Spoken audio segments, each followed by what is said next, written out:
Jeshi la Polisi Tanzania lingependa kuwajulisha kuwa hadi mchana huu wa tarehe 9 mwezi wa 12 2025, hali ya usalama wa nchi ni shwari.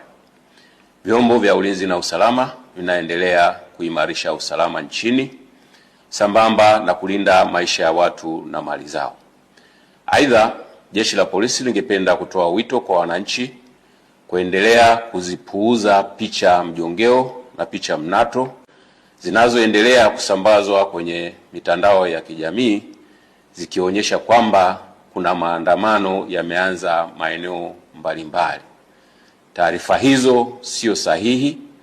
Wanatumia picha mjongeo na picha mnato za matukio ya nyuma kama vile ya tarehe 29, tarehe 30 na tarehe 31 mwezi wa 10 2025. Sambamba na hilo, wenye nia ovu wanaendelea kutumia picha mjongeo za matukio ya nyuma. Kwa mfano, kuna tukio la Juni 2025 ambalo kabila la Wamasai walikuwa wanafanya sherehe zao za jando katika msitu wa Tanapa, lakini imesambazwa kwenye mitandao ya kijamii ikionyesha kwamba Wamasai wameanza kudai haki zao huko jijini Arusha. Tunaendelea kuwahimiza Watanzania kuendelea kuzipuuza picha za aina hiyo kwa sababu zina lengo la kuwahadaa kwamba kuna maandamano yanafanyika.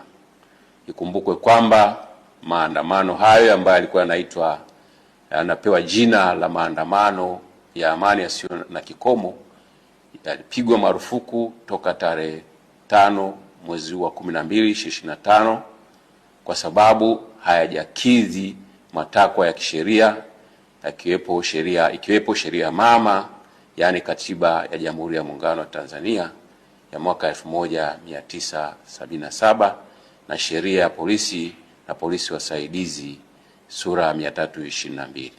Aidha, tunatoa wito kwa wananchi waendelee kufuata sheria kwa ajili ya usalama wetu sote.